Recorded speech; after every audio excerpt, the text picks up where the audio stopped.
Do you know the running man, the running man, the running man? Do you know the running man who ends in Dairy, Maine? I'm pretty sure John Williams would have not gone to the Muffin Man. Is that the Muffin Man theme? It is. I love the Muffin Man. Well, I don't know him, and I can't love him.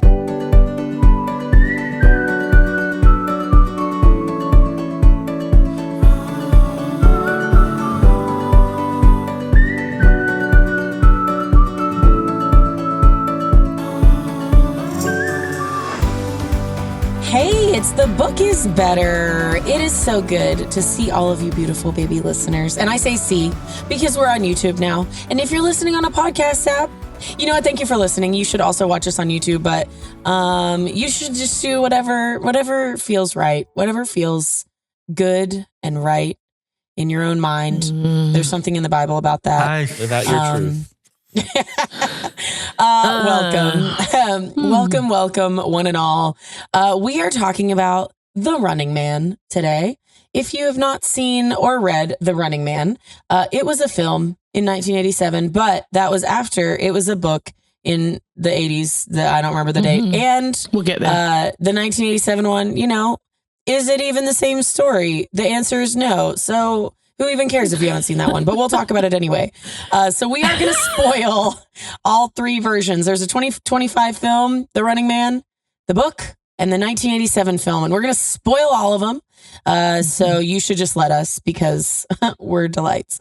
And in terms of content warning for kiddos, I believe both films are rated R, as would be the book if such ratings existed for books. We might talk about some rather violent things. So just keep that in mind if you have kiddos around. All right. Our fun fact of the day. What is the strangest or most interesting contest that you've ever entered? And how did you do? Okay, I'll start. Okay. What is your name? Just in case we don't remember. I'm sorry. I'm Grandma Practice today. Okay, no one knows what that means. In my other life, I am Donna. Yeah, you spelled it wrong. The little thing, it's P-A-R-R. The judgment is sweet. So I've been in a lot of contests before, but no sports. I mean, let's be real. Oh, it's so funny. And I didn't grow up in a family where the parents were like, "Oh, you should try the sports team." Yeah, no. But I've done music competitions and things like that. I have, of recent years, participated in several fantasy football tournaments with folks from my church. No money changes hands. I think the last prize we gave was like Reese Cup for the winner. But it was fun. And I've not done too badly in those, to know relatively zero about football. So that might be considered interesting. You know more than relatively zero about football now. I'm getting better, I guess, maybe. Yes, if you didn't follow Clemson, cool. I would say you should learn more, but... What? Lord. So, yeah, I guess that'd be mine. I don't know that I've been in a weird contest. I'm Rebekah, and Mom and I went in like a mother-daughter lookalike contest one time at the mall. I was very young, and I don't remember much about it, but I do have a weirdly distinct memory of seeing a bunch of mom and daughters who were in the exact same outfit, and we were not in the exact same outfit. And I remember thinking, are we really trying hard to win? And then I grew up and realized that Mom is not that competitive, and she didn't care about winning. In footnote there, I got there and looked around and said, Wow, my daughter looks like my husband. I think we're in the wrong contest because there were women and their daughters that were almost clone, like literally look like a mini and a tall. And so, yeah, I do remember that a lot. I thought we had fun. But we had fun. That was what actually did matter. I did win second place in the Miss Flame contest when I was 8 in Chesapeake. They had a little Miss Flame. I don't know why. The football team, our little local football team, was the Chesapeake Vikings. So where Miss Flame came from, but it was an annual contest they had every summer for one of the city fairs or whatever.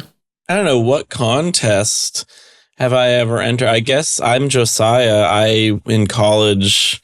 Wait, do you guess you're Josiah or you guess this contest is the most interesting? It's so hard to keep up. We know that you're clear on your own identity. It's hard to keep up with who I am, but I think I'm Josiah.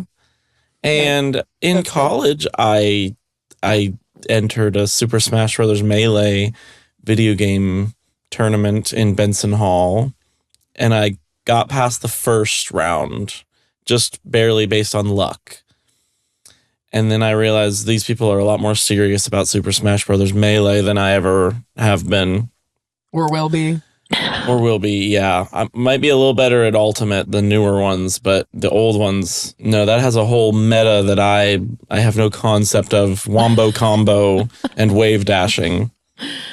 You know, both of you did enter like writing contests and stuff in school. Yeah, you're right. We're weird. Things, but not that wouldn't be strange for sure. Dad would think that those were strange, but only because of how we wrote them. Yeah, the content. The content of your writing. Yeah. Well, I'm the dad, and I have never been super competitive. That doesn't surprise you hearing all of those things, does it? You compete against yourself a lot, but other than that. Yeah, except against myself. I've been in singing contests, not a lot when I was younger. I played sports. I played Little League football and Little League baseball and Little League basketball. Yeah. I played basketball the longest until I was a teenager and felt like I grew enough that I had 2 left feet. That was the last one that I stopped. But you had the figure of a basketball player, right? You were like tall and incredibly thin. Yeah. Yes. But I wasn't good at basketball. I don't know, contests. I've done the Publishers Clearinghouse contests a lot of times, hoping to win millions of dollars for buying nothing. I've even bought magazines before for it. Yeah, we've won it 4 times. Did you guys not know that? I didn't win that. What's that? We've won it 4 times. So glad to hear that I have an amazing inheritance waiting on me. We're just holding that back so, nobody really knows about it. But yeah, I've not done too many competitions. Miss Donna tried to take mine though. I do have the distinction here of being a non-football fan and winning our fantasy football church league 3 times and coming in second place the 4th time. So hold on. Is what you're saying that football stats are completely irrelevant and made up because even if you know them and try to put the players on your team that are the most likely to succeed, you're going to fail. And the guy who doesn't know anything is probably just going to win anyway. It's random enough that somebody who doesn't care about a particular player being on their team or, that's my favorite, I need him on my team, or he's from my favorite team. That does seem to be a good way to go because the fact that I didn't care meant I could switch them out all the time. He didn't play with his heart. Yeah, I didn't play with my heart. So he could look at it and say, you didn't do well last week. You're out. So it's the emotional it's the emotional football fans but that I do are causing need to the problems. say, before we finish our little fun fact, just as thought, I just realized all 3 of you did sports when you were growing up. I did not. And I feel very left out. Good. You should enter a sports league now. You did majorette. You did marching band. Oh, majorette and marching band. Never mind. Tap and all that idiot. Hey, for people who know me, what's a strange thing I did was wrestling. Yes. You were the cutest wrestler ever. Yeah, maybe that's why I didn't win. You played a whole season and your record was up. You did about half wins, half losses. You didn't lose all your and all to your be matches. clear, I believe it was half, not like wins, but like Wins. I think that these competitions were supposed to be multiple matches in a single day. Every other week I made it one match, and every other week I made it 0 matches. I think you're supposed to get to like 5 or 6 matches wins, and I never got past 1. Yeah. Well, good job for winning the ones you did, though. You know, Yeah, we still love you. Thanks. we're really proud of you. So. I should have got a trophy. And your wrestling picture looks really fierce. It helped that you Iconic. were sick that day, so you felt terrible. All right. Speaking of contests, Mom, what was The Running Man about? Well, let me try to synopsize it for you. The Running Man is a Richard Bachman pseudonym for Stephen King novel that takes place in dystopian future. In 2025. In 2025, which I found so fascinating. And I wondered if they plan to do it. They have been planning to do this next one for a while.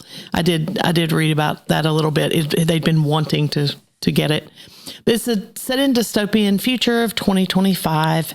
It's about a man named Ben Richards, and both films take a different slant on who Ben is, but basically Ben is kind of an angry guy who has a good heart, but a little bit of a few anger issues.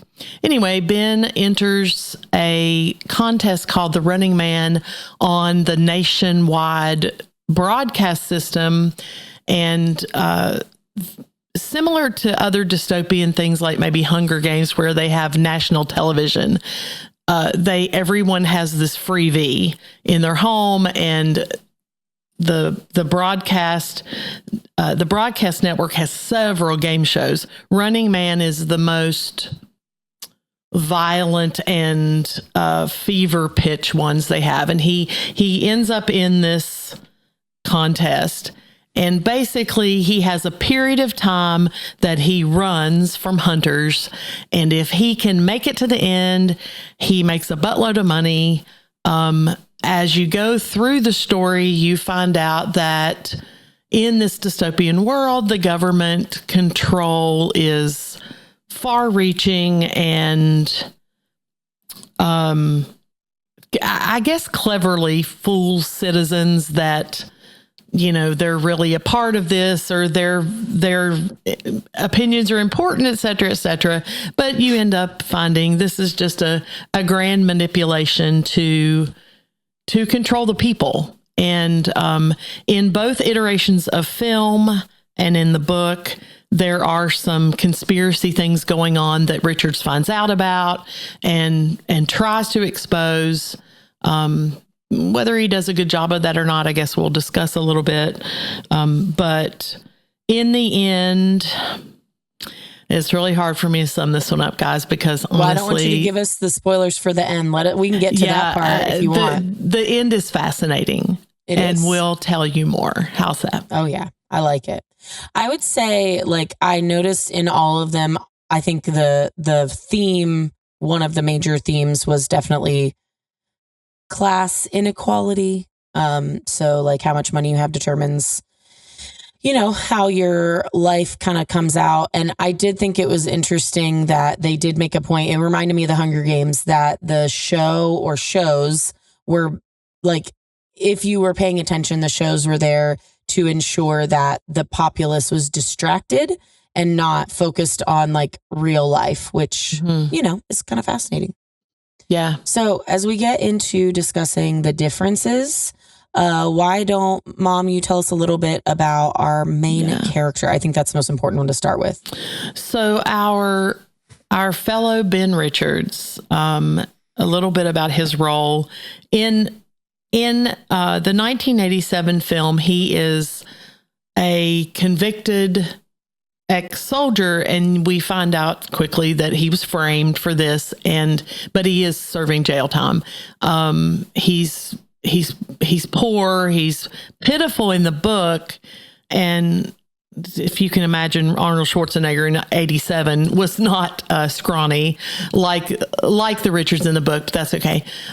He lost his jobs trying to stand up for workers in the 2025 iteration, and they make a big deal about that, where he'd gone to bat against the corporate man, so to speak, and had gotten fired several times over the course of his work life, and they kept bringing up insubordination, that kind of thing. But the big difference to me is in 1987 film, he's forced to go on the show. We're going to the Killian finds him, thinks he's a pretty good candidate, and he forced him on. In 2025, his motivation is to help his family. They're poor and live in the slums and has a sick baby. And so he is desperate because he's lost his job. And so that's the really big difference in the motivations of the two movies, for sure. It's interesting because, like you said, Arnold Schwarzenegger was never going to be scrawny. And this is a very classic 80s Schwarzenegger film. Like, campy and all of that stuff, and it worked. I think maybe one of the reasons that they added that whole thing of like, oh, he's actually like, he was trying to help people and then went to jail for it. They kind of did the same thing in the 2025, not in the story, but in the idealistic version of who he is.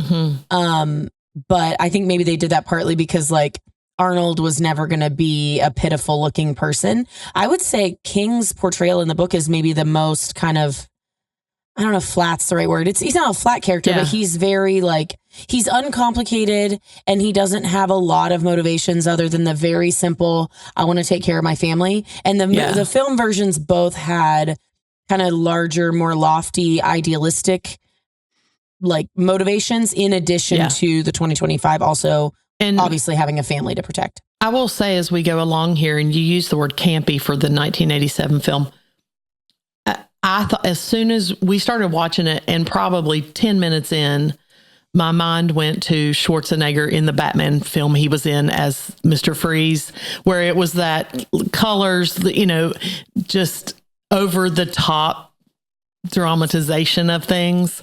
So I thought that was interesting. Well, Schwarzenegger gets a nod in the 2025 film as well. He's not in it, but his face is on the new $100 bill. I saw that.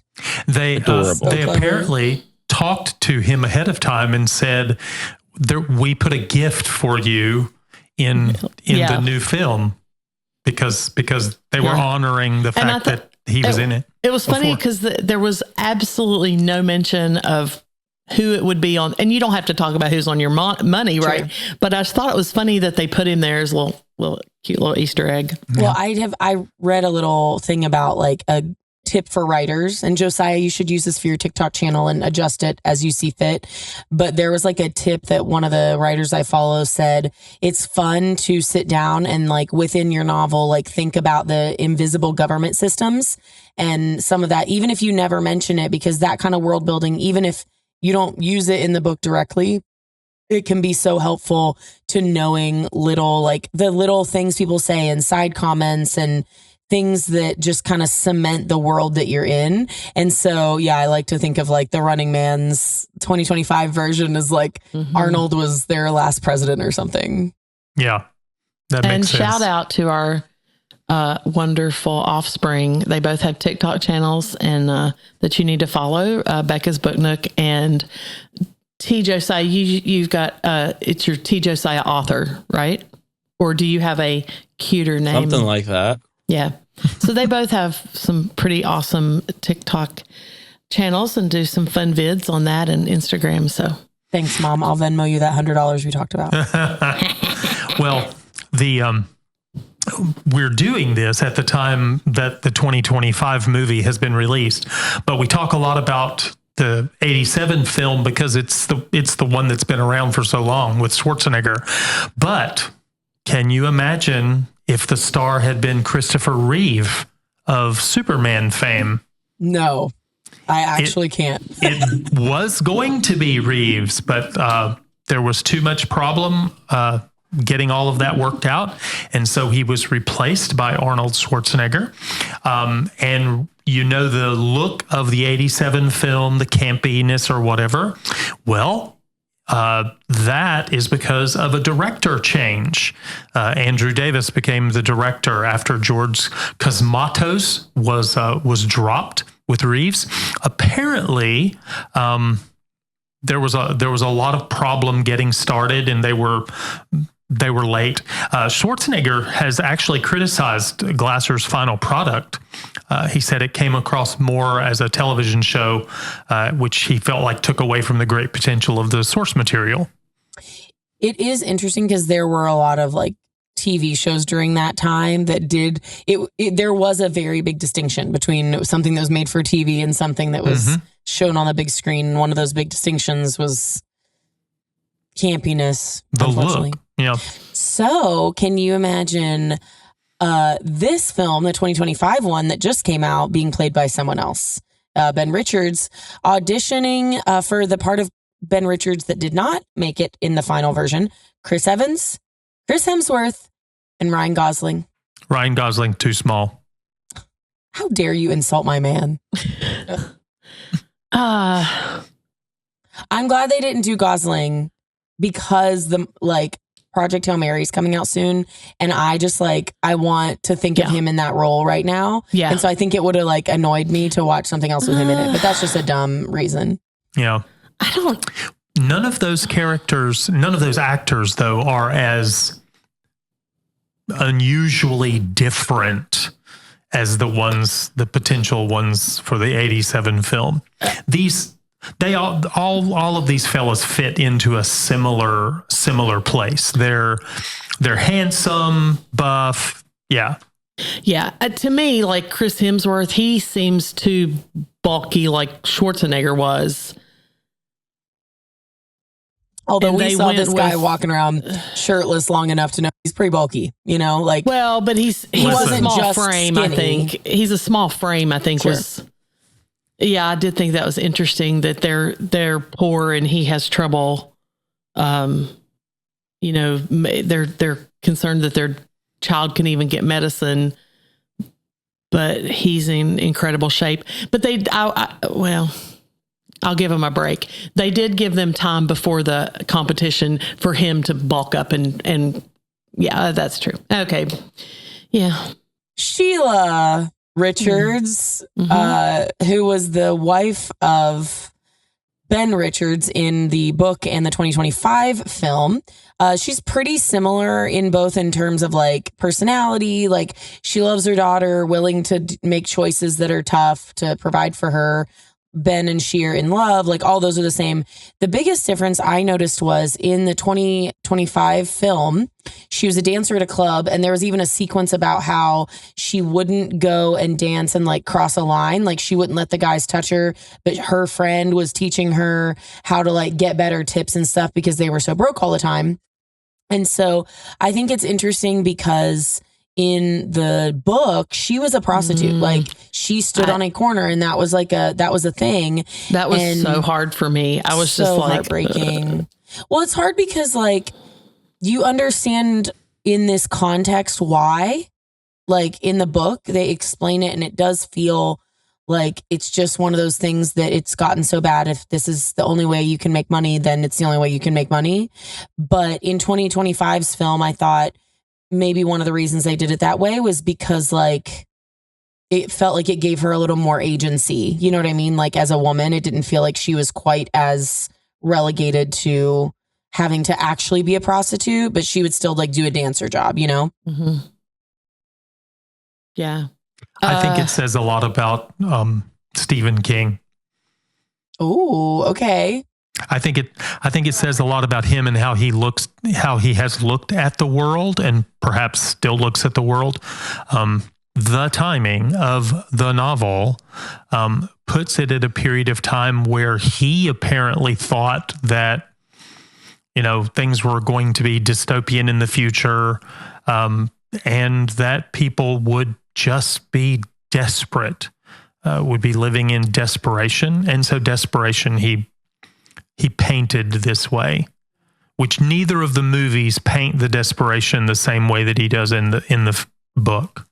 I don't know that I think he believes his book would become reality, but I do think that he writes in a way that he sees like what capitalism does. Like a lot of his stuff is like a commentary on his perception of how capitalism works. Yeah. And too, the book was in 1982. So it was just a few years before the movie came out.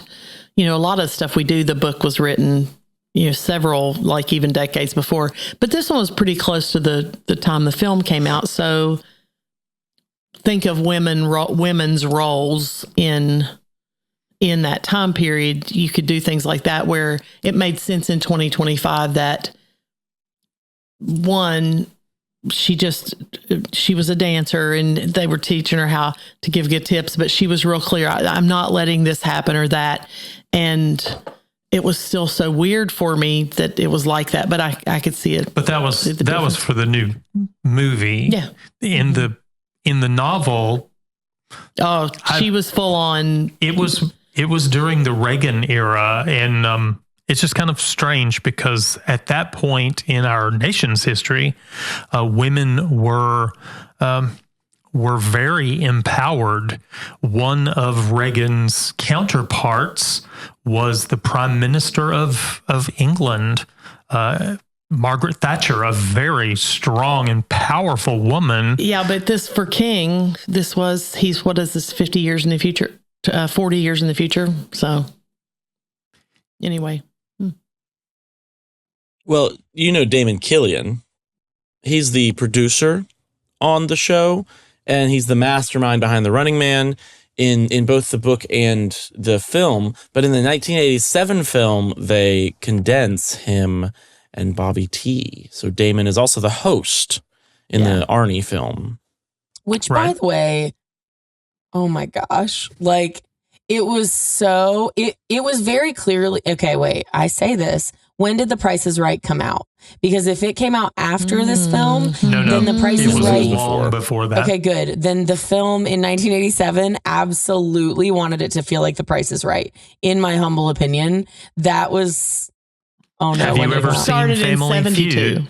Wow. And it was so by this time it was very popular. Nice. It was a very popular thing.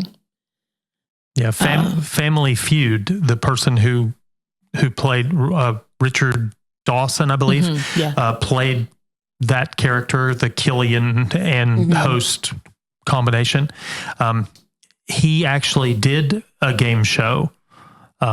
He did the Family Feud for quite a number of years. Yeah, he was the Family Feud for a long time, and then other people followed him. Well, there are a couple of other characters that are a little bit different from book to film and according to which film it is. Jansky and Laughlin are co-contestants in the book and in the 2025 film. Jansky is a young man. Laughlin is an older, angry man. In the 2025 film, Laughlin is switched to a female, but pretty close to the same character in a lot of other ways. In the 87 film, it's Weiss and Laughlin. But in the 87 film, they actually work together. In all of the other iterations, they are co-contestants, but they don't ever work together. The last time they see each other is during the preparation stuff. And Weiss and Laughlin were his friends who were forced to join as well. And in the other ones, he didn't know in 87 only. And then Jansky and Laughlin were not friends of his outside of that. He just met them in the process. He only knew them in that process. Okay, question. Do you think that Schwarzenegger's accent made Weiss easier to pronounce than Jansky? That is very possible, honestly. Well, I mean, there's so little reason for there to be a name change like that. Interesting. Yeah. So I just wondered if that was easier for him to pronounce. Well, he has an accent, which is a little funny because in the 87 film, he and the female that we'll talk about in a moment, both had accents, but her accent was a little less strong and pronounced than his. But it would have been a little difficult for both of them because the film's in English and they have strong accents. Yeah. So, some other characters that I wanted to mention from the 1987 film in reference to us saying, this campy film, and I connected Arnold Schwarzenegger's Mr. Freeze character to how over the top and crazy costumes they wore and stuff like that. In 1987, the stalkers, who in the 2025 movie are the hunters. The stalkers are given these wild personality tropes and their characterization. So there were Fireball. That was played by a former NFL football player, Jim Brown. Buzzsaw was played by a professional weightlifter, which I found that interesting. Gus, I guess, Rethwish. Sub-Zero was also played by a professional wrestler and martial arts master, Toru Tanaka.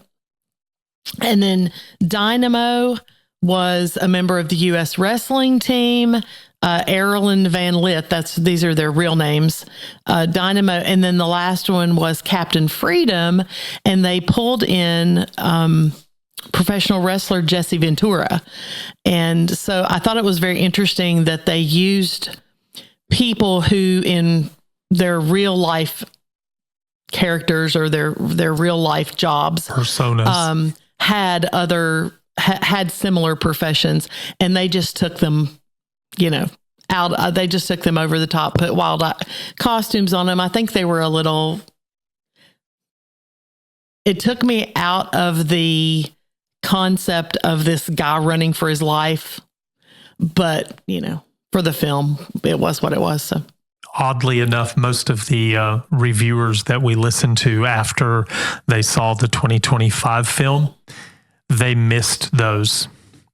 They thought that those, though they were over the top, they were memorable. And you lost that in the new film. They're just generic people in outfits. They even call them goons. Yes.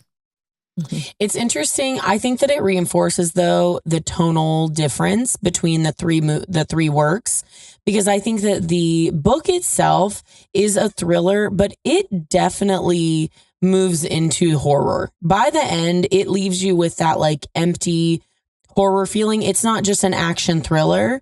The 1987 movie was a fun action film, and even the 2025, I would say, was maybe, I don't know if this is a good portrayal, but I would say a gritty action film, but it still had that element of action that makes you kind of leave the theater feeling yeah, versus the way that the book kind of leaves you, which we'll talk about. But I think that that's the stalker personalities and those big personas kind of contribute to the feel of that specific work. And that's why it didn't, I wouldn't have loved them in the new one, but I get what the reviewers are saying. I suppose it's a difference between realism,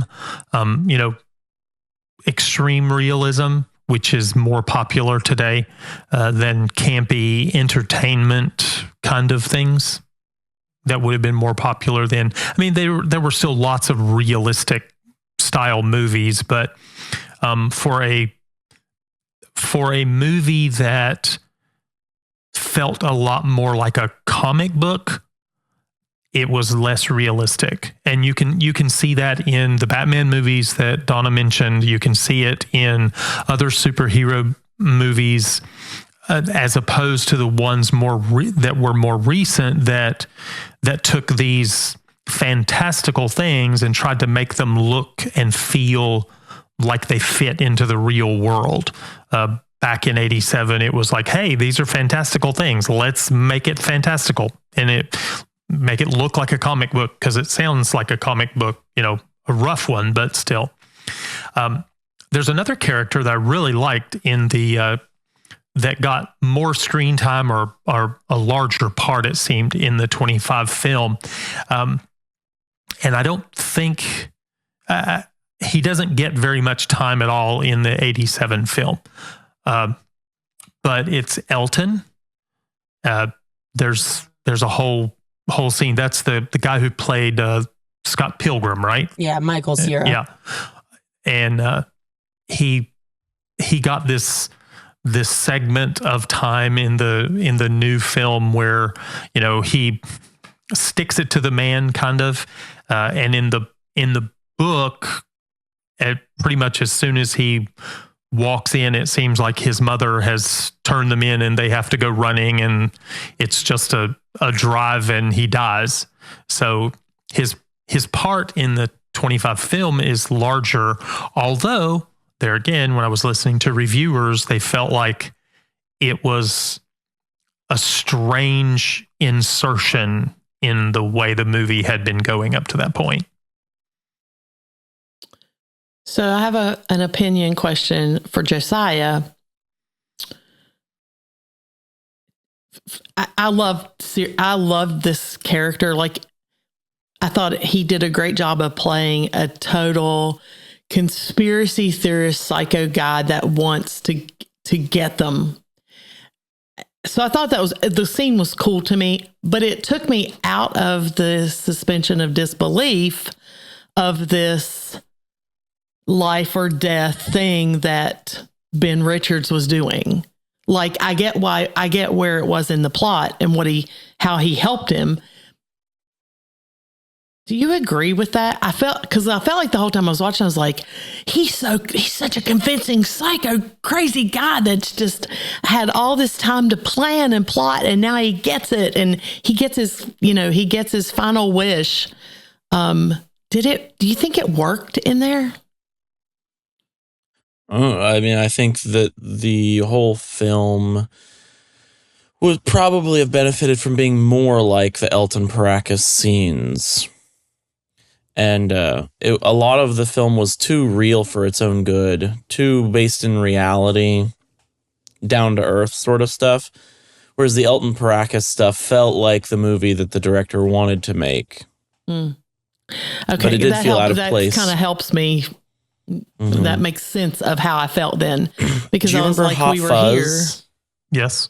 Mm-hmm. Yeah, same director. Shaun of the Dead. Yeah. Yeah. So I think he wanted to make a movie that the Elton Paracas scene felt like, but the rest of it didn't feel as over the top and cartoonish. Yeah. That was another thing that the reviewers said. They said, we loved this director. Mm-hmm. This was not his style. Yeah, where did he go? This movie didn't show his style. Mm-hmm. And I think they mostly agree with that kind of thing. It's interesting that you use the terminology that it was too realistic for its own good. And I think I agree with that, though. If it had been more like the scenes with Elton, it would have felt very different. And there were plenty of opportunities for it to have been that. A little bit of humor in this dystopian future. I really liked Michael Cera's character. I do think that it took you out of... It felt... I totally agree. It felt like a weird insertion. So I would agree with reviewers in that way. But like, I still loved it. And ultimately, when he died, I was like, "Arr!" But this kind of goes to a lot of how I felt about this, which we'll talk more and more about. But like, I felt like the 2025 film went out of its way to be political commentary, which is like something we're encountering a lot with films right now that I keep seeing. But I felt like it went out of its way to try and be political commentary. And I think this was an effort to make it more of it felt like it was trying to say something relevant to today. I don't know that I liked what it was attempting to say, but that's another conversation. You know what I mean? So it was like, I understand why it felt out of place. And I think that might be part of it, was like trying to add a sermon in that wasn't really there. But I mean, it's Stephen King, so maybe he intended for it. Maybe he was all for that. Maybe that was his recommendation. I don't know. He was supposedly very involved in the 2025 film. Yeah, so. I'm not surprised. Another character difference that we had noted was the Evan McCone character in the 1987 film. Was he even named? Was he one of the stalkers? I don't think so. He was named. Was he named? Oh, sorry. Did you say film? Yeah, I was talking about the 87 film. Yeah. I don't think he was in the 87 film. Yeah. Those stalkers were those over the top people. Yeah. In the book, he was the like primary hunter. In the 2025 film, he was also the primary hunter, but he wore a mask, like a full face mask all the time. Has to take it off at the end. And it's a reveal of like, I mean, it's an actor we recognize because like he was in Twilight. So like, of course I recognize him, but. And other Pushing things. Daisies. Yeah. And Pushing Daisies, which and the I've Foundation also series. not seen. And the Foundation series, like which I've not Pushing watched. Daisies. Anyway, I probably would. But he is revealed, and on screen you realize he is actually a former Running Man. He's the one in the first season that they've mentioned throughout the movie, how there's one guy that made it 29 days in the first season, thought to be killed, and actually he was given this deal, and he's been the head hunter all of this time. So that was a difference from the book to the 2025 film. Little side note. He took his mask off and I was like, dang, Lee Pace, you have aged badly. And then just a few minutes ago, we were talking before we started, he's in his 40s. And I was like, what? So I'm thinking of Alistair in the Twilight, in Breaking Dawn. And I was like, wow, maybe that's why they kept the mask on him. Poor dude, he was torn up. But that's just, has nothing to do with anything with Running Man. But I'll tell you, the thing with McComb being a former Running Man really plays into the conspiracy and the government control, because the network controlled the government. They did whatever the network wanted, whatever got ratings. And so to make this deal, there's a rule, they don't last 30 days, they get killed or whatever. Well, we just broke the rule, but we told everybody we didn't break the rule. So it's a lot of that conspiracy and behind the scenes thing.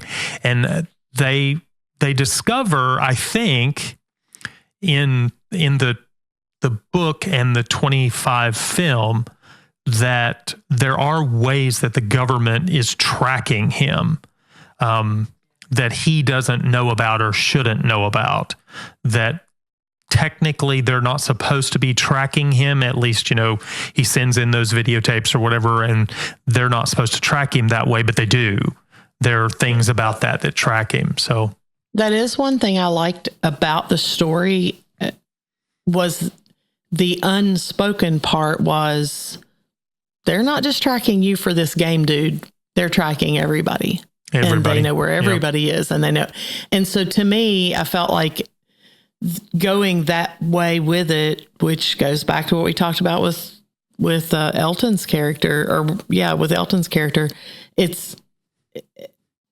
had they gone farther that direction, and who knows why they didn't. I mean, unless, I guess to Rebekah's point, maybe the political commentary that was there, maybe they didn't want to glorify that. I don't know, but some of the reviewers felt like the look of the new movie was too close to reality, to our experienced reality. The government, the government and the media conspired together to say some things that we discover later. Okay, there's some problem with the validity of those things. And it's like, oh no, we didn't say that. Wait a minute, we saw you say that.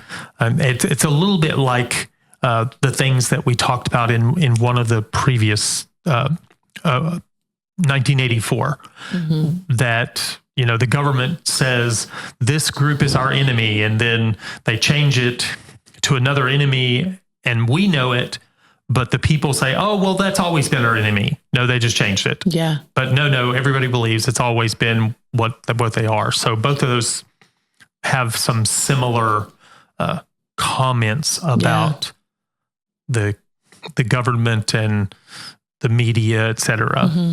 And mentioning setting, let's move on to some setting changes. There's not too many, honestly. That is one thing that's pretty consistent between the 3 book and 2 films that we've chatted about. All 3 include, futuristic, their idea of futuristic, right? Dystopian tech. They highlight some different things. The 87 film, you get the shot collar, the prisoner collars that they use, and then like you've got in this current iteration, you've got the scanner, bomb scanner works the way it works on the plane, and the way there was one mention, and I like the DNA sniffer. Yeah, that little the little thing that was everywhere. Yeah, that could tell who you were. Yeah. Spying on you. That's in the 25 film. One of the things in the 87 film too that talked about their tech that was different than the book, because they were in the helicopter and there were a bunch of protesters. That's how the whole thing started. That he said they don't have any weapons. Well, how did they know? Some of their tech showed them that there were no weapons in the group, and I thought that was an interesting part too. Yeah. Well, all of the book and films have the network, the evil network that's connected to the government somehow, but it goes by different names. In the book, it's called the Games Network. In the 87 films, it's ICS. I don't know what that stands for. I can't remember. And then in the new film, it's called the Network, or NCG. And the NCG logo reminded me that there's a theater that's part of what is called the Neighborhood Cinema Group, which all over the United States, it's a small theater chain, but NCG is what we call it. So when I saw that, I thought, wow, that's kind of different. There's also, in the 2025 film, there's different sections of town that are more starkly different, fitting with the book portrayal. In general, the 2025 film takes the vision of class inequality and really runs with it. It's a major theme, even more than the book probably focused on it.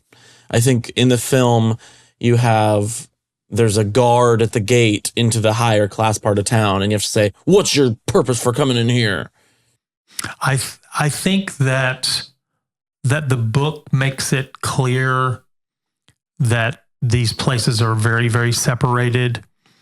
The 25 film does that with like the guard at the gate that you mentioned, but I thought that it was really strange that the buildings and things didn't look. We didn't see parts of the city that looked like, oh, this used to be an apartment complex, and a third of the windows are cracked and they look horrible and things like that. It was just kind of like, okay, they're high rises, and it didn't visually look to me as stark as they wanted it to. The guard at the gate to that part of the town, yeah, I got that. Okay, that makes sense, but they just didn't look as different as I felt they needed to. Are you referring to the 2025 film? Yeah. That's shocking. I would really disagree with you on that, because I remember thinking last night as we were watching it, like, oh, this feels so like gritty and dark and gross. And then you come to this like big, terrifying armored gate and they let you in, and it looks like a real city that's, well, my ideal version of like a city where it's, clean and well manicured lawns, for lack of a better word. And like, I thought that they actually did do a good job of that. Maybe for me, it was the color tone. It was all gray. the sky was kind of gray. To me, it would have really driven that home if it's like, the sky kind of closes in on you in the part of the city that's the slums and such, but you can see green, you can see blue sky, and there's patches of green and things like that in the nicer section. And I just felt like it was all concrete. Maybe it's still more realistic because you can, use a finite number of resources to keep concrete clean and plant a couple of trees in nice places and wash things off. However, if pollution and a lot of those things have gotten so bad as they did in the novel, the sky wouldn't really be blue anywhere near a city. Yeah. It would look smoggy or whatever. So I don't know. It seems like it was reinforcing the idea, but that's it's an interesting observation regardless. Well, with the reviewers that we listened to, some of them I super disagreed with, because like they saw one thing and I thought, wow, I liked it like that. And they're like, oh, that's the terrible way. So, we all see things differently. Yeah. Which is why it's all, at the end of the day, a lot of it's subjective, which is nice to read and listen to lots of different ones. To find that the two of you thought differently like that, I think that's in itself says something. And what I got from it was I just noticed you're in dystopian world and you're in the slum part, then you're in the fancier, rich capitalist city. And then they just go out into Maine where it was just the United States. Yeah. Yeah. Just a highway with fields around it. That was interesting.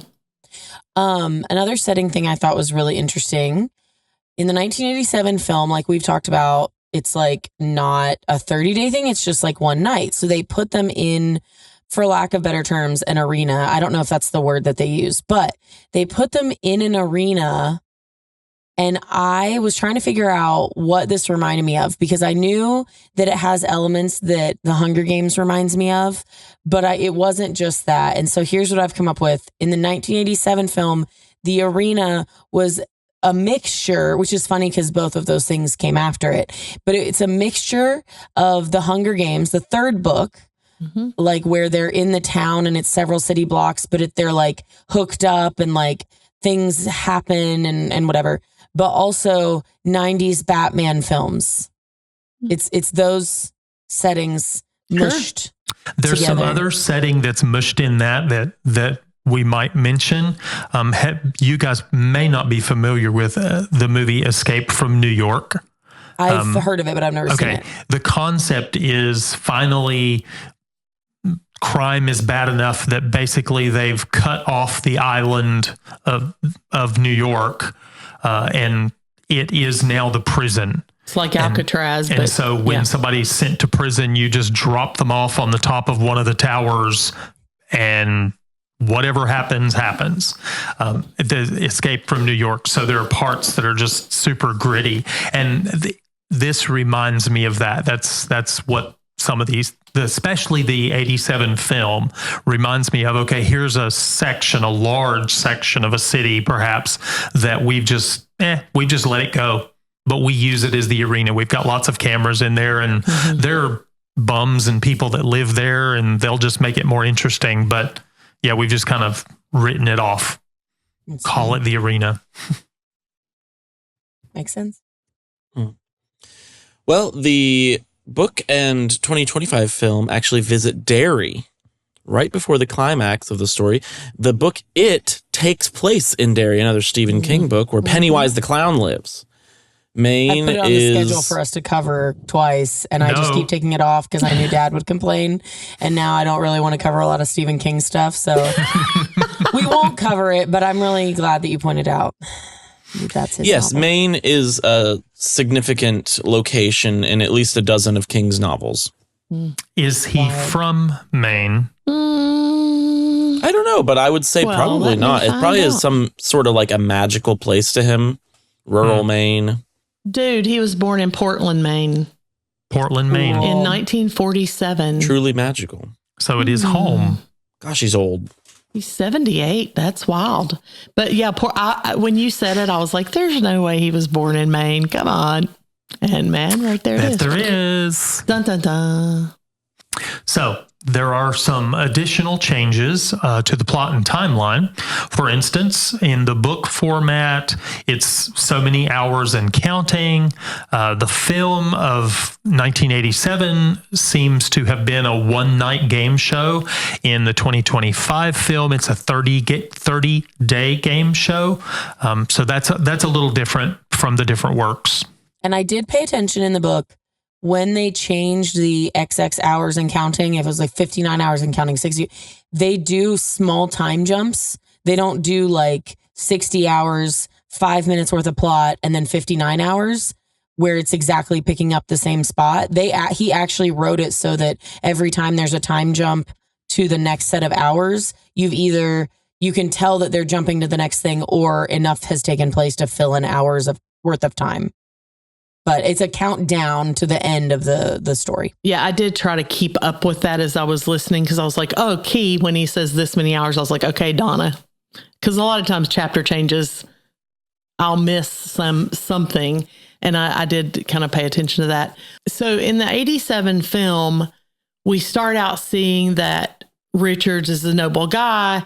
He was trying to help people, and they frame him. And so he ends up being convicted, wrongfully accused and convicted in jail, and then letting people out of jail. And so that's kind of his good guy gone, bad, so to speak, trope. In 2025, you see him, the first scene of the movie totally threw me out of my head, of him, his face, and then he's there with his recently ex-boss with his kid with him. And that was so, I thought at the beginning, I was like, where are we going right now? And trying to get his job back because the little girl's sick. And then because I thought, why is this baby with him? Okay, they explained it. Wife was at work. That was fine. But that whole thing was so weird, because the boss was like, did you bring the kid because you were trying to get sympathy? And then all of a sudden Richards goes, I will end you. I will annihilate whatever. And I was going, he brought the kid so he wouldn't beat up the guy, which his wife knew when he got home. Who is this guy? So I will say that was a little weird for me in trying to get a sense of where we were going. And maybe that's why I did it, to give you a sense of where I don't know. Anyway, that's my thought. I also loved the sock subplot. Like where... Yes, the little red sock was so cool. It was just a reminder of his daughter. It's a really good part of the new movie that wasn't in the book. I thought that was a great add. Yeah. The book takes place in 2025, haunting the... Oh, sorry. Are we all living in a dystopian hellhole? It is 2025. I just want to check in. Are we good? The recent film does not specify a year, while the Arnie film takes place in 2017-ish. For some reason, they slightly changed the year for the first film. They made it exactly 30 years after the film was being released. It was like 30 years in the future, which, by the way, was a thing that happened in several 80s movies. And what's androids do? Androids Dream of Electric Sheep. Blade Runner does the same thing. And I'm like, Rollerball. How quickly do you think some of these things happen? Back to the Future. Yeah. It's like you get to it in the future and you're like, I think you maybe picked a date that was a little too close. But both of the films have some sort of like resistance subplot, which I thought was really interesting. In the book, he's just a guy. Like, he really wants to help his daughter, but he was more pitiful than anything. In the 1987 film, Arnold's character, Ben, was in the resistance, right? They had an actual movement. I don't remember if he was in it or not, but that's they call it who the got them resistance. Out of prison, right? Got the but he was in off prison. Yeah. Anyway, they weren't sure if they wanted him in the resistance because he was like a former cop or something in that one. And then in the 2025 film, Ben Richards, is not part of the resistance, but Michael Cera's character is trying to get him to join the resistance. But he runs into two different people who basically make it clear that they're trying to like expose what the government's doing. So they kind of add more of that external thing that the book just didn't focus on. He was like, I just need to live. I think maybe Stephen King had an idea that he was putting forward, that any resistance would be individual and insignificant. That it's more of the hopeless despair of the world. You know, hey, everybody's excited about killing these people, and they get to participate in killing these people, and they watch game shows where people die all the time. Hey, everybody's happy about that because, yeah, it's just such a strange world that he built. So, there's also some difference in the character the female character that Richards encounters at the end, toward the end of book and film. In 87, this character has like, there's kind of a side subplot. I don't even know. There's not a word for that, where they suggest a little bit of a romantic connection with kiss at the end. Yeah. They look like they're going to get together at the very end. And then the 25 film and the book, he encounters this lady, Amelia Williams, who basically he needs to get somewhere. So he gets in her car, and she starts out terrified of him. He, through time, is able to convince her, I'm not this guy that you're seeing on film, blah, blah, blah. And she chooses to assist him, and that plays out the way it does. I was okay with this. I didn't mind this at all. I listened to these two reviewers that I'm sure they didn't read the book because they did not make the connection at all. But they were like, who is this random character they brought in at the end? Why would you ever do that? And I was like, okay, I get introducing characters like that could be a problem. But there was a point, why would he have known her before? He needed to get somewhere. She was in a car. And so I thought it was interesting that they didn't make the connection to the book. So they thought it was just Wright's concept that was just stupid. And yeah, so I did find that interesting that without connection to the book, it just seemed like he got that out of nowhere and threw somebody in. So I thought she did a great job, though. I liked, like, in the 2025 one, I really, really enjoyed how well she portrayed the character. And like, I love the thing about like, essentially, you made me feel like I'm a bad person, and now I have to prove that I'm not. And he's like, why do you care what I think that you're not a bad person? And she's like, I'm not trying to prove it to you. And it was interesting because I felt like you saw that subtle shift where in her own mind, she's like, wait, am I one of the bad people because I'm not helping? And like, she really didn't have to help him, but she does end up doing so. And by doing that, even though like we don't know officially what happened to her, like Richards essentially in the 2025 film even sacrificed his own survival to let her take the remaining parachute and live. Well, the 87 film does not emphasize the other game shows, but the book and the 25 film include auditions for the multiple shows, and Richards discovering that he's selected for the one show that he doesn't want to do. He's actually banned from all of the other ones, Killian says. They've banned you from all of their properties except this one. So the one you didn't want to do, that you told your wife you would not do, is the only one you're going to be able to do. And I do want to point out, I noticed in the 1987 film, there were two shows on the background in a couple of shots where two more game shows were shown. They just chose not to like explain them or really emphasize them at all. Just kind of in the background. Yeah.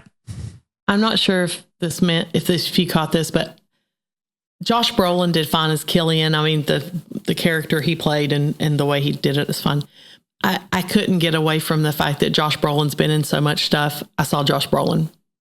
They didn't change his appearance enough. I don't know if that has, I mean, that's just personal opinion stuff, but I just thought I'd throw that out there. He's he's just in a lot of stuff right now. And I was like, every time I see him, I was like, wait, you're Killian? Wait, you're Josh Brolin. Anyway, just a personal opinion thing. I do a pretty good job of suspending my disbelief, which is why I didn't just see Josh Brolin, which I do understand, but it took me this long to recognize that that's why Josiah has named himself on our little thing, executive producer Thanos, because I forgot until Mom said the name Josh Brolin that this was also Thanos. Mm-hmm. So there you go. All right, that's We're who I am. glad you're so observant. Yeah. Beautiful.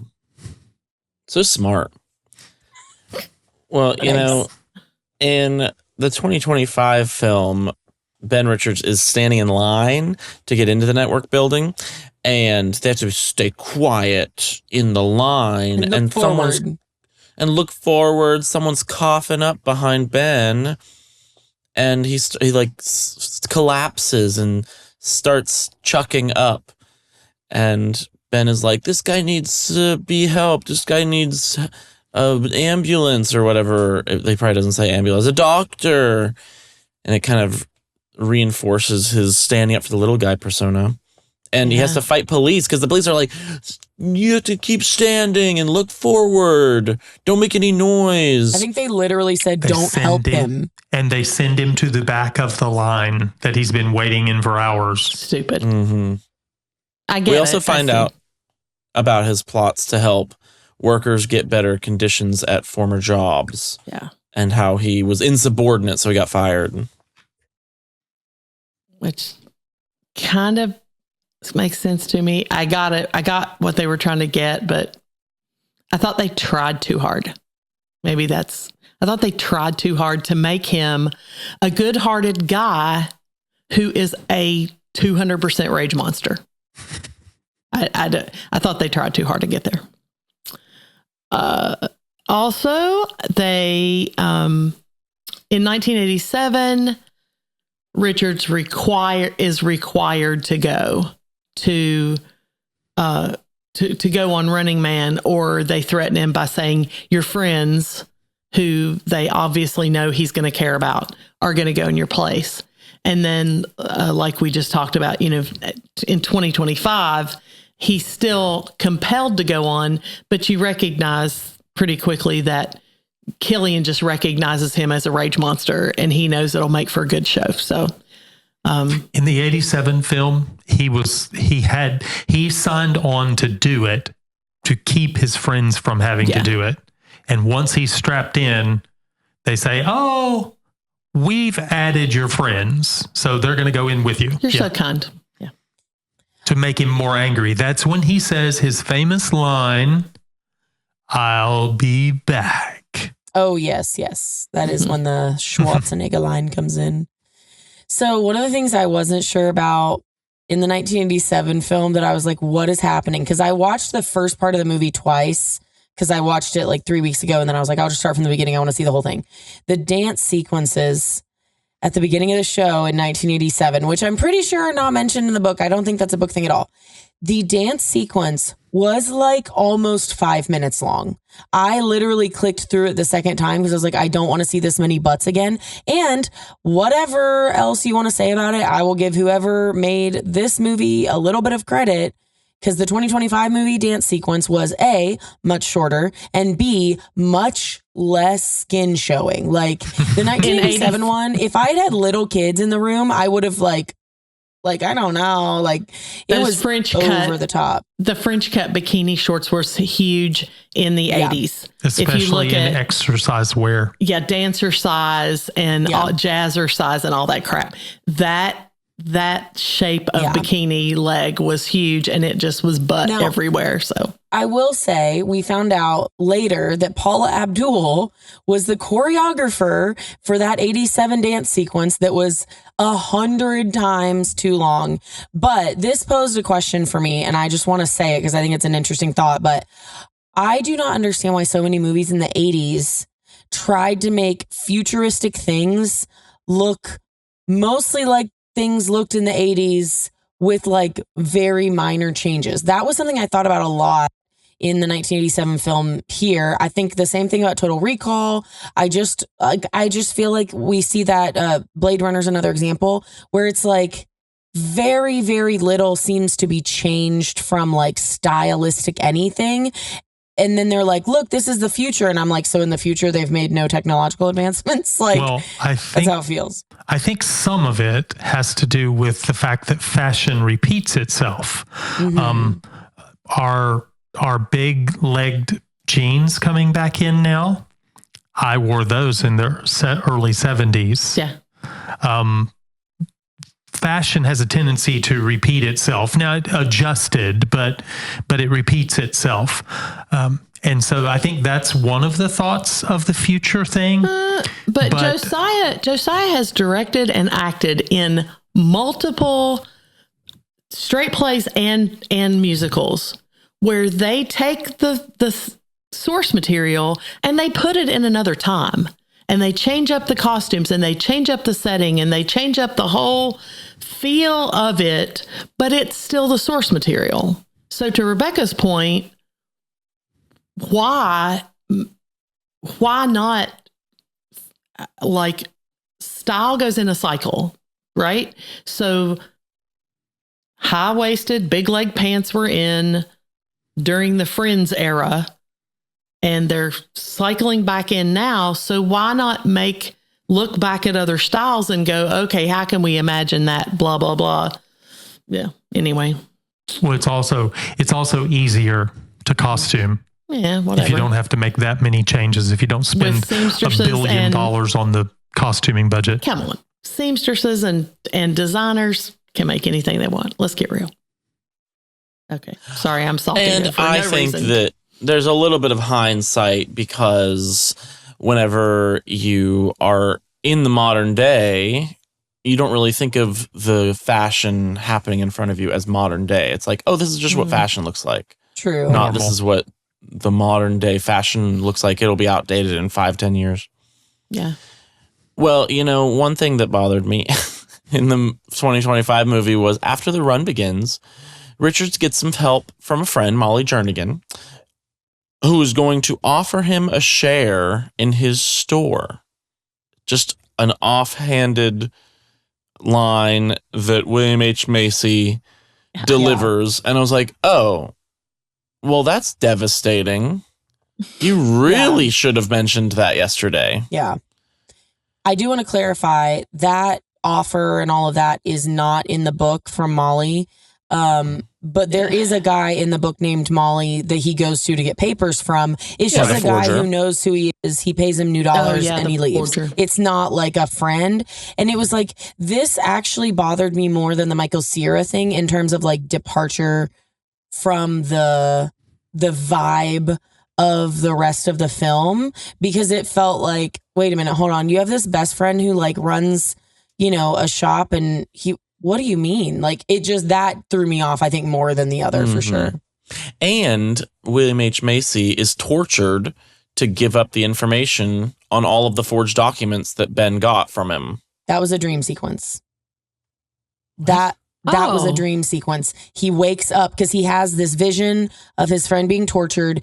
Then he has the vision of them coming after him, and they're about to come in the door. And he like wakes up and he realizes that part was a dream.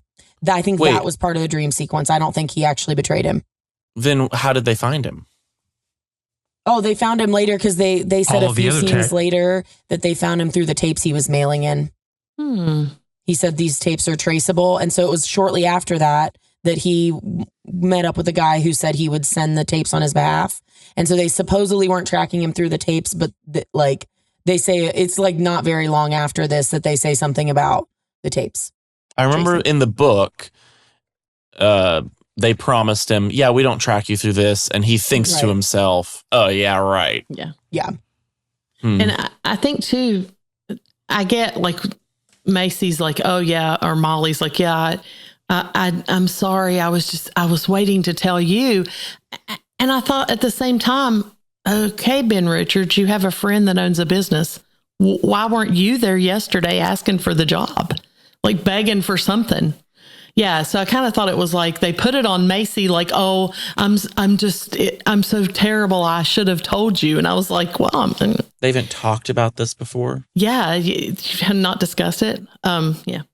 So we come across Bradley and his brother and his younger brother Stacy in the book and in the 2025 iteration. The other thing, and I did really like this insertion in this current film. Bradley has this reality web show called The Pulpit, and he's the apostle, and he goes through exposing lies. Like he's the young burgeoning Alex Jones, maybe, of Yes. regardless of what you think of has that Alex, vibe. but it's that same kind of thing where it's over the top and he gets into graphics and costume and all the, of course he's masked to expose lies. I did think that was a pretty cool addition. It didn't bother me. I do think that it was really good. It also was very much like the newer Godzilla movies where there's one or two of them where there's that guy that has the web show about exposing the truth of like the hollow earth and stuff. Very similar like vibe of like, this is my cool web show about this thing. And Don't you think that's an attempt to acknowledge that today, in the current reality, those kinds of things are happening? So in the future, surely they'll still be doing that, because 30 years ago, nobody did that kind of thing. Broadcasters were major networks. You could like print a flyer, but there was no way to like get information disseminated on a huge scale unless you partnered with an organization of some kind. Public television was laughable. That's where we get one of the things that our family likes to watch a lot is the Amore. Oh my gosh, yes. Yes. In both the movies, in very different ways, 1987 and 2025, there are some like additional action sequences or different action sequences than the book. We see this a lot. Every film we cover that has an action sequence in the film, all the way up until the last Harry Potter film with that stupid fight scene between Harry and Voldemort that we've talked about on so many episodes, it's probably annoying at this point. I would say the one that I noticed the most was and maybe this was like similar, but with a different character, was the car gunfight when he jumped in the car with Amelia, if that's her name. Yeah, Amelia Williams. There's like a gunfight from the car in the 2025 movie. Although I will say there's a car gunfight in the book, but it's with the Michael Cera character. And in the film, there's not much of a gunfight there. It's just a chase scene kind of for most of it. Right. But just in general, like 1987 had a ton of the stuff with like the campy, what do they call them? Not hunters, stalkers. Stalker. Yeah, where they like add scenes where there's like an ice skating rink and all that stuff. So they definitely took some liberties trying to make it a little more interesting on screen using those sorts of changes. But some of those changes are the things that caused some of the reviewers we listened to say those characters were just people in an outfit. They weren't unique. They weren't different. You could barely tell them apart. Just, hey, they're thugs. Mm-hmm. Well, speaking of those thugs and outfits, we see the network militia misspelled. Yeah. They catch Ben and Amelia on the road to Derry, and before they can kill Ben off camera, which would make bad Freevee, this is in the 2025 film, the network cameras, I don't know if this is where we learn the network camera have guns, where we learn the network cameras. Maybe. Yeah. The network cameras machine gun down the militia who think they are doing the network's bidding. They're like, we're here so that the network does, it has the little guy also looking out for the network's interests. They would get rewards. Mm-hmm. Yeah. And I think that they think they're helping out the government and the government's doing the right thing, right? I mean, the these are all government's the law. criminals. Yeah, so we're fighting the criminals and stuff like that.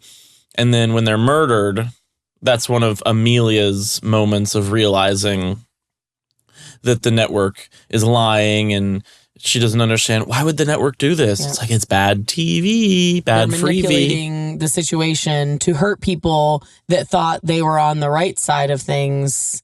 Yeah, I thought that was interesting. Yeah, the network and the government in all three iterations are painting these participants, these contestants, as criminals. The reason they're doing this is to try to have their sentence commuted.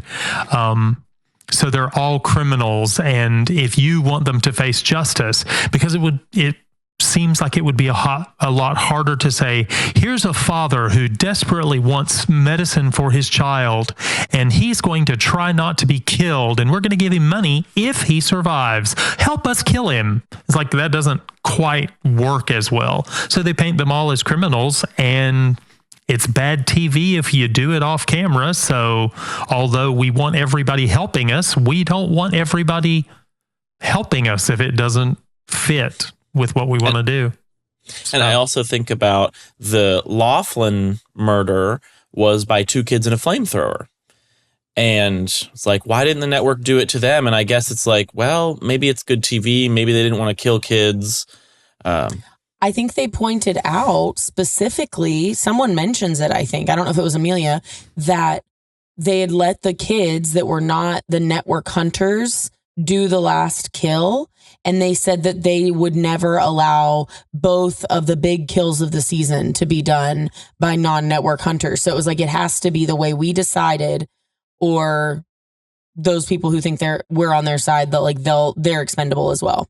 Mm-hmm. And it also reminds you how depraved some of the public was getting too, that these two kids still in school would have flamethrowers, which I thought was completely wild. So I thought, I thought that was an interesting, I get it, because they did say as part of the contest, the public, it didn't just have to be the hunters that got him. It could be the public, and the public would get money for it. So, wow, way to turn the public into violent anarchists, why not? Like people would never do that kind of thing. Another one, all three works include a deal offer to Richards. The 87 film mentions a beachfront condo.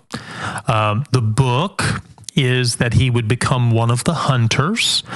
In the 25 film, it is to get his own hunter show. So he's too profitable for the network/government to simply kill. So they want to do differently. In the 2025 one, they name the show and do an open sequence, and it's Hunter 6. Because they ask him to start it. He has to kill the other hunters that have been their like golden children. He kills the first 5 hunters, including the one that was actually a former hunter. I mean, it's crazy. And he just wants the money. I thought that was the saddest part about it. He's just wanting the money to help in 2025. That's all he cares about. The book is fairly clear that his family has been killed off screen, off page. A huge little plot point twist, kind of the big twist of the book, is when Killian says, yeah, your family was killed like 10 days ago. And it wasn't by the network. That was the thing. I feel like they made it fairly convincing in the book that he was like upset that it had happened. Killian was, because they were wanting to use them as bargaining chips later, but it happened because of something else. Yeah, it was a riot. Exactly. And in 2025, the film left it ambiguous, saying that it was the hunters and that you need to take revenge on them. But like even Killian says, I don't know, what are you going to believe? Are you going to believe me? It doesn't matter if there's nothing I can say. You're going to have doubt about whether I'm telling the truth anyway. And then in the tacked on ending of the movie in 2025, the wife and child were alive. Mm-hmm. And so was Ben. In the 1987 Arnie film, the Richards family is not mentioned. And as we go on into endings, there's some differences. And I specifically chose this one to talk about because it has wrecked my head. In the book, he hijacks the plane, he crashes it into the skyscraper, killing himself and the antagonist. I guess, who knows? They were reading, this is an Audible presentation, and I'm like, what the crap was the end of the book? I thought it was the laziest ending of a book I've ever, maybe it wasn't. Maybe that's just what I got out of it, but I don't even care about things being tied up in a bow. I thought, I went back and listened. Did I miss something? I just felt like the end just went. How about the 87 movie? The 87 movie, which we've discussed, obviously is the most of a departure.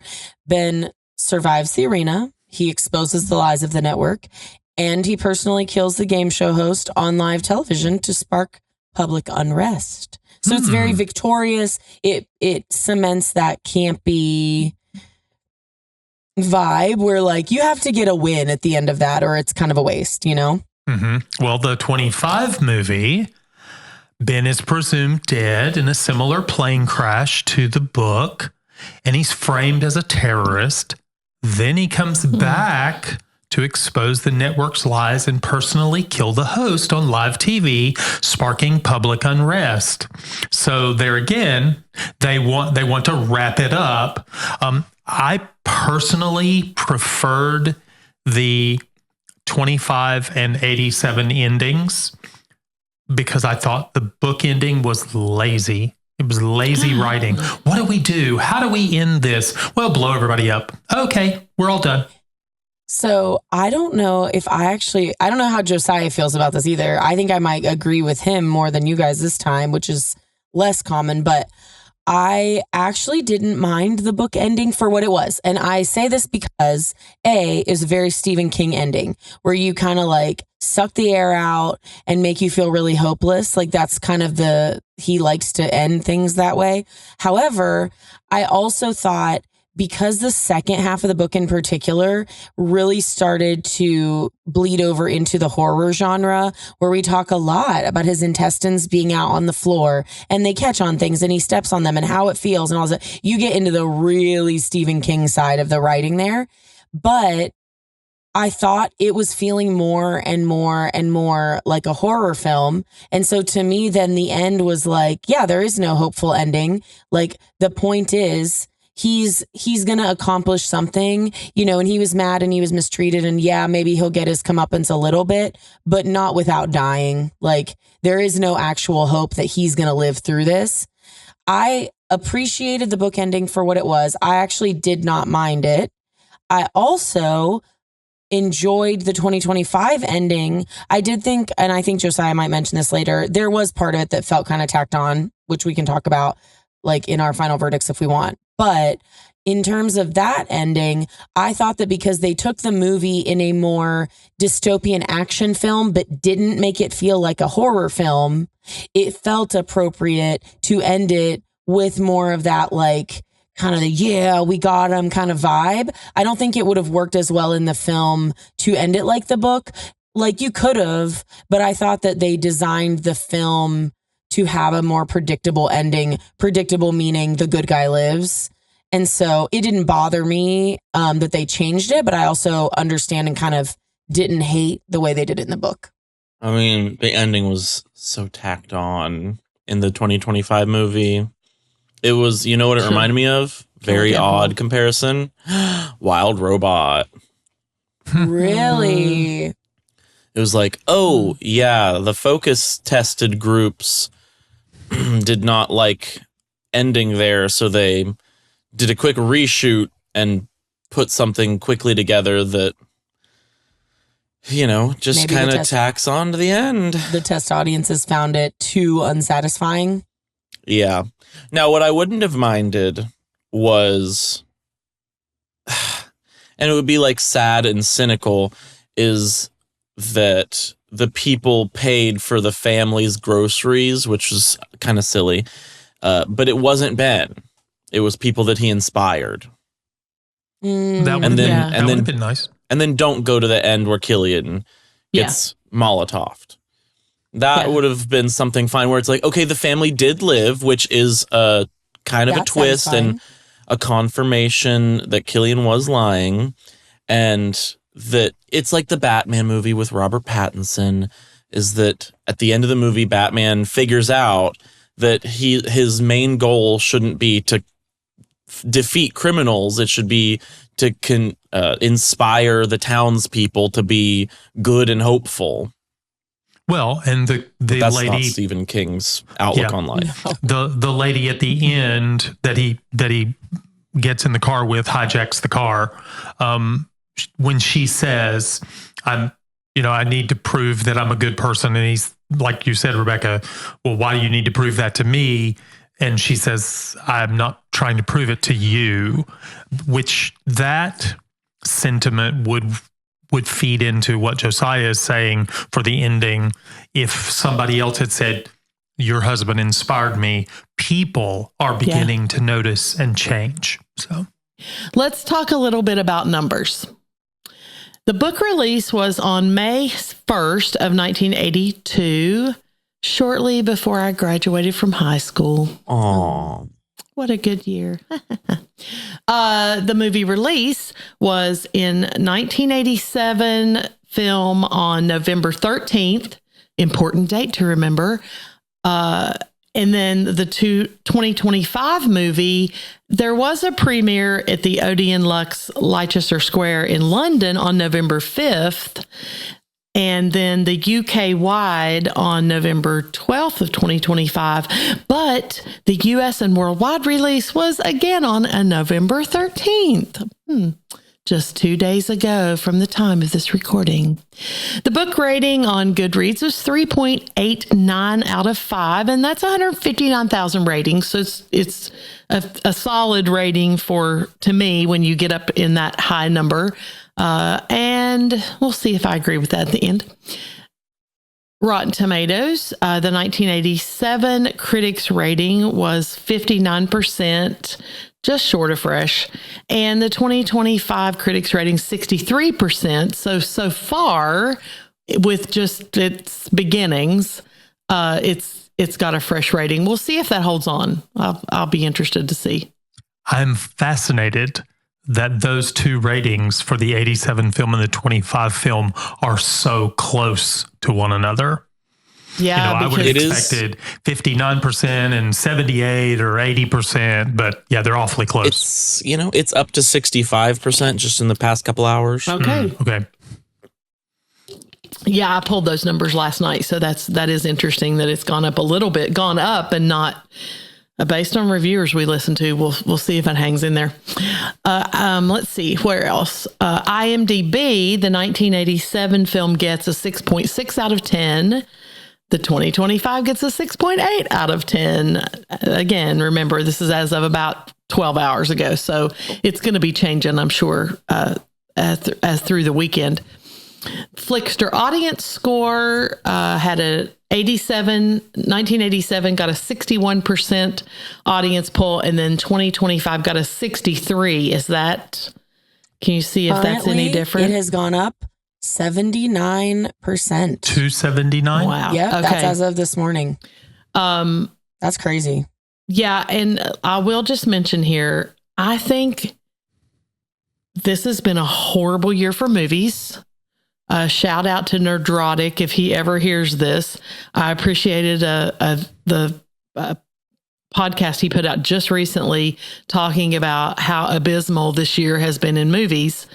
And I wonder if that 79 rating isn't just, there's some action, there's some interest. It's got a little funny element to it, whether we think it's a great film or not.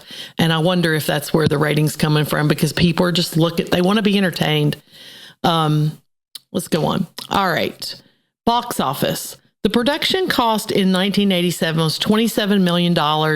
In 2025, exchange would be about $77 million.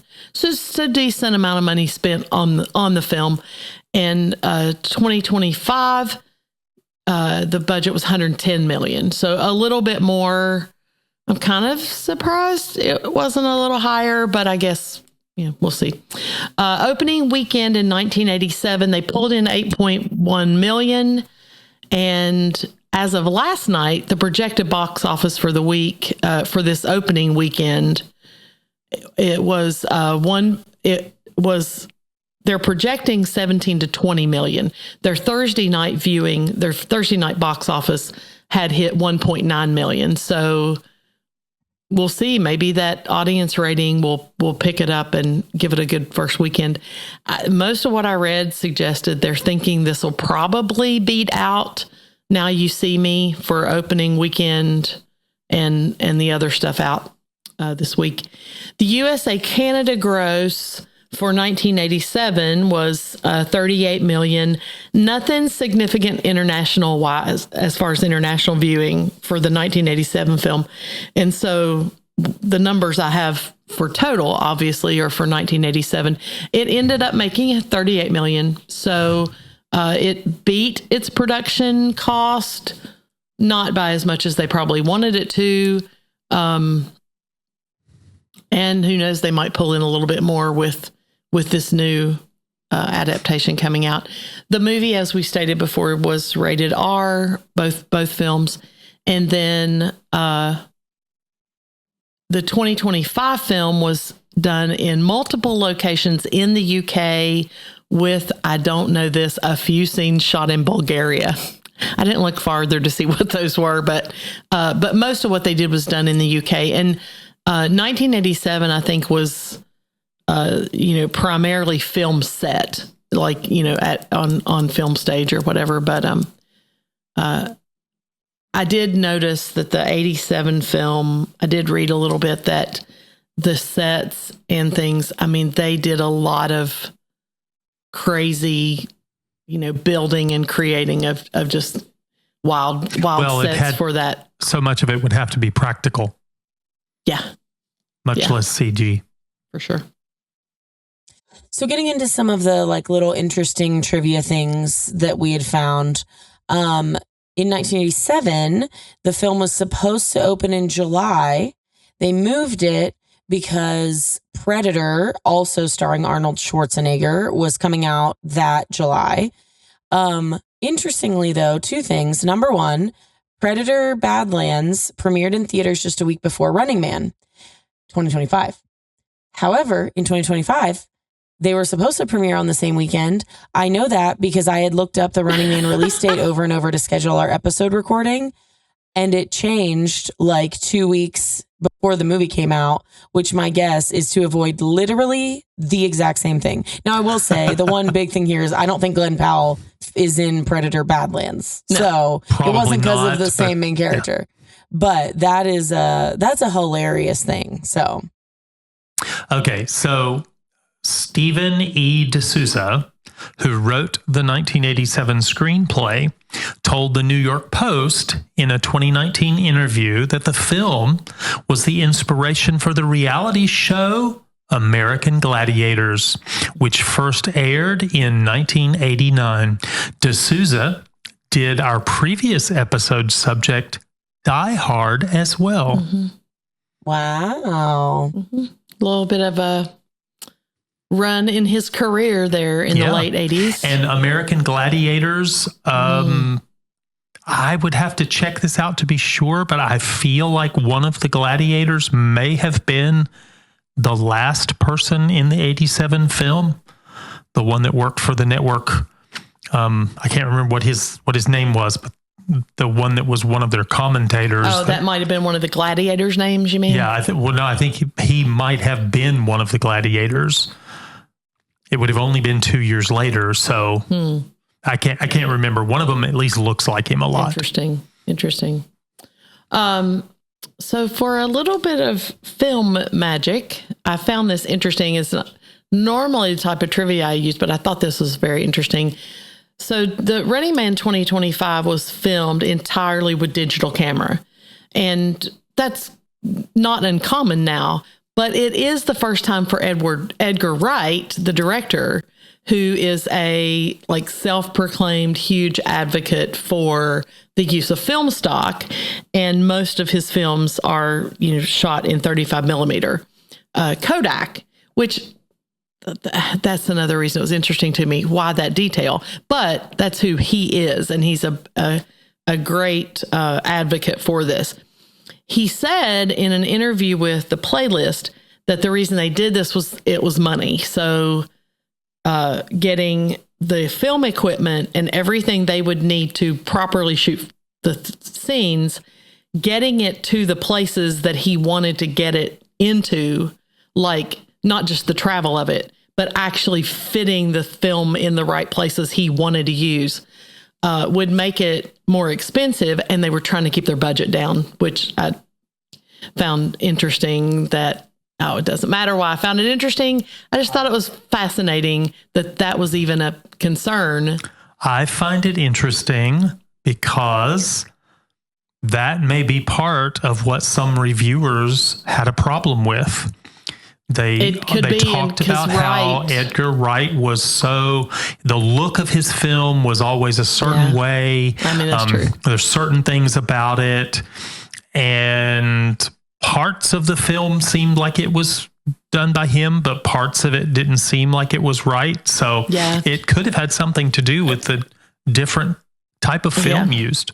And it was important enough to him that he assured the interviewer that, to quote Mr. Schwarzenegger, I'll be back to 35 millimeter. So I thought that was kind of an interesting thing. Apparently, that's an important enough deal for him to stand on as far as moving away from film stock or film to probably digital. Similar to Tom Cruise saying, we're going to release this film in theaters. Yeah. It's I want to do theater film. Right. Yeah. This novel was the last of 4 books written by Richard Bachman before it was revealed this was a pseudonym for Stephen King. King wrote this book in a single week. Wow. Does that surprise you?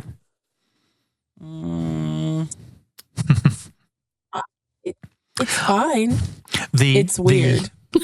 The audiobook I listened to had a new preface by Stephen King. He said this was a Richard Bachman book. He says, I occasionally go back to Richard Bachman because he was a pseudonym for me, but he imagined him as a different person than himself.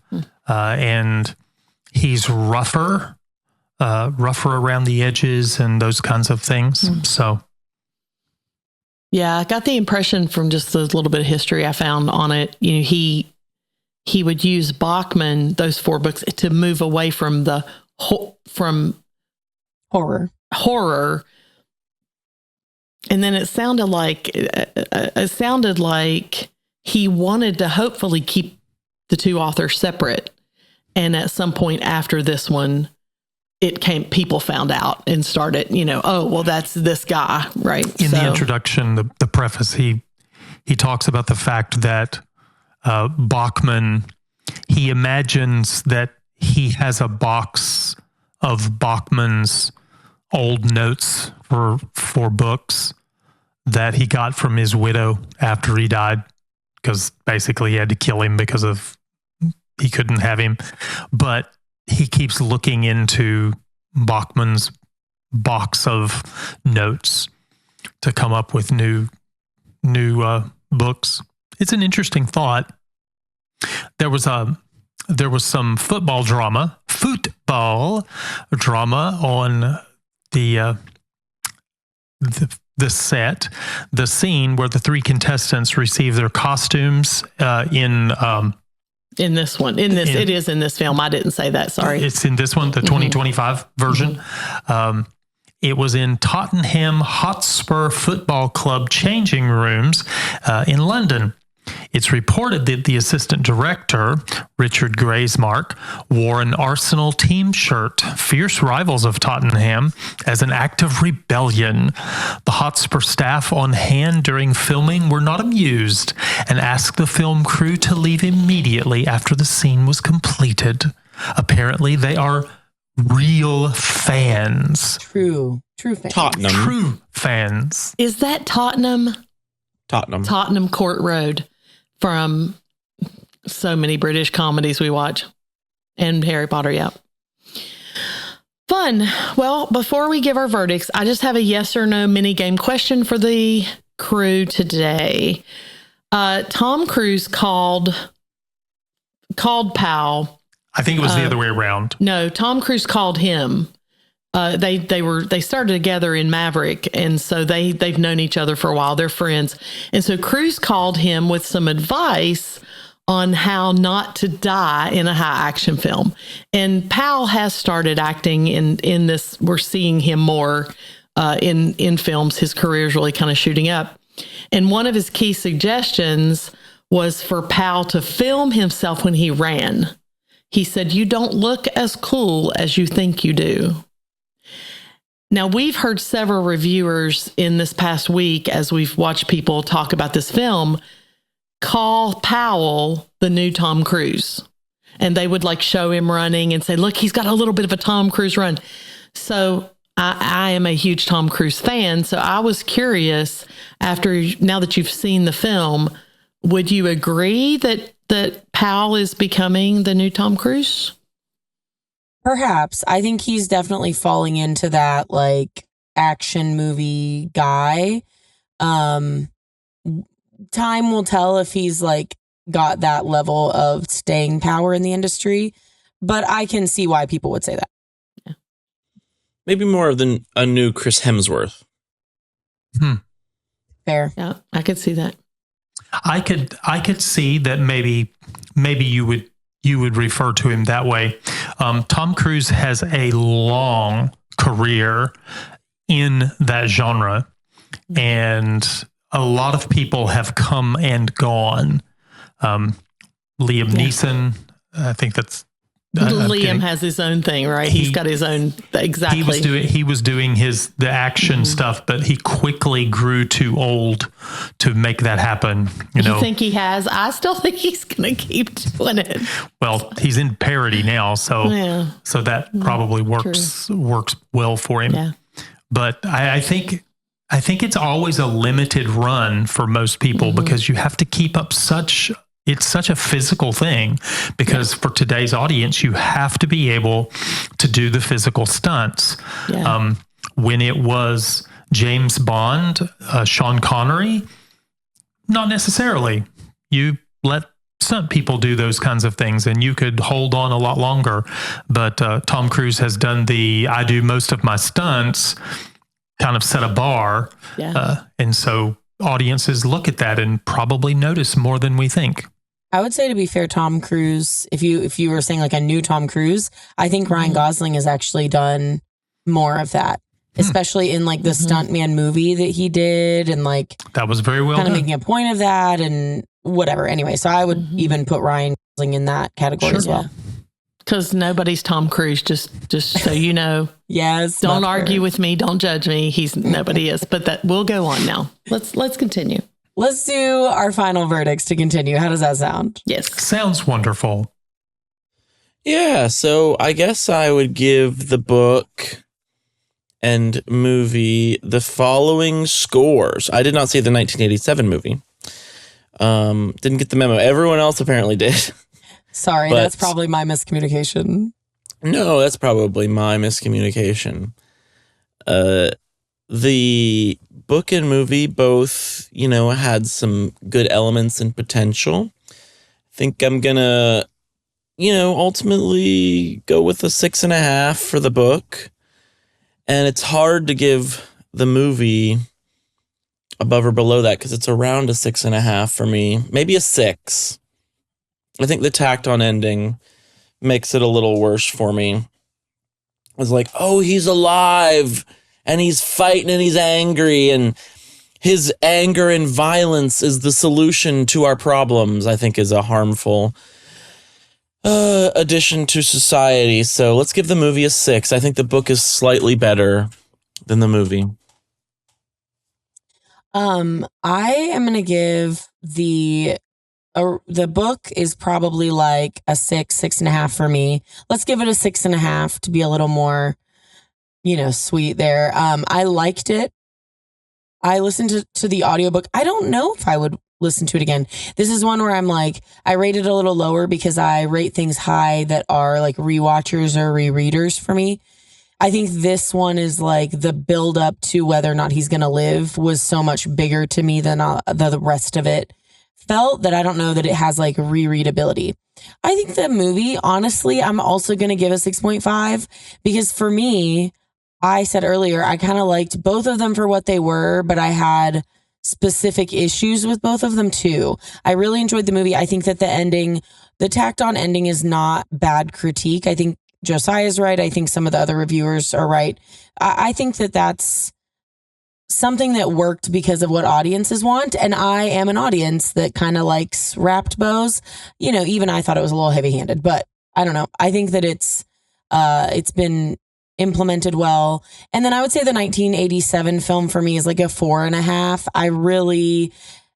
I would never put it on again. I had trouble focusing because it was like the campy silliness of the guys going after him just like got old after a second for me. But yeah, I think that the book and film, in terms of the book and the newest film, were pretty equal in how much I enjoyed them and like the kind of issues I took with them. And I, again, say that in the context of they were clearly different genres because King did not manage to keep the horror out of it by the end. Well, let's think this through. I was okay with the book, except for the ending, which I said before, I thought was horrible. I was okay with it. I don't know that I'll read it again. It wasn't something where I would just specifically proclaim, I'm never touching this book. I might pick it back up. But once I saw that he wrote it in a week, I wondered if some of the issues I did have with it were because maybe that explained it. So let's be generous and say 6.5 for the book. The 87 film, I agree with Rebekah. I probably wouldn't it's not a go-to to watch. If somebody said they wanted to watch it for some reason or whatever, would I watch it with? Sure. I wouldn't avoid it, but it's not a rewatcher for me. Maybe a 5.5 ish. I thought the stalkers, just without the stalkers being so over the top and weird, the rest of it, I could deal with what they were doing, the action part of it. And again, like I said, I like Total Recall. I like that dystopian one guy survives thing. So, but the stalkers were enough to really kind of trash the movie for me a little bit. The 2025 movie, for a quality, would I give a high critical rating for this? Maybe not as much. It did entertain me. I thought there were pieces and parts that I picked out I didn't like, but I loved the whole part with Michael Cera. I liked William H. Macy, even though I thought what they did was character was kind of dumb. Still probably give it a, maybe I guess 6.5 or 7. Would I go back and would I see it again, like on streaming? Maybe not. So I guess overall it didn't wow me. But this latest movie, there was some entertainment value in it for me. But probably the overarching thing is I had some trouble with the suspension of disbelief in a few areas. And so that took me away. So, yeah. Well, I think that I would give the book a 6. I probably will never read it again. I would give the 87 movie, although we weren't all supposed to watch it necessarily, but we did just for reference. I would give the 87 movie probably a 5.5. I thought it was interesting. but very campy, not my style. But I would give the 2025 movie probably a 7.5. I enjoyed it. I could watch this movie again. I did have problems with exactly how some of the things went. And I agree with some of the reviewers that there were things that it felt like it wasn't sure exactly what it wanted to be at times. But I'd still probably give it 7.5. I'll be generous and give it that. So overall, it was entertaining. All right. Well, I think there you have it. If you want to connect with us, you know how to do it. If you want to support us, leave a rating or review. Talk to us on Discord, talk to us on X, talk to us on Instagram, wherever it is that you want to talk to us. We'll be back to your message eventually when one of us looks at Instagram or wherever you send it. Anyway, thanks for listening. We really appreciate you guys. And no one mentioned my Christmas tree this entire episode. So Merry freaking Christmas, everybody, because it's November and that's what November means. And I if was you don't going to think say so, something, then but you know. what were you going to say? I was just going to make mention of it. Oh, okay. I noticed you've already started Christmas. Started. It's almost all out. I just have to clean up now. Anyway, Merry Christmas, everybody. And we love you, you filthy animals. Yeah. Bye. Bye. Bye.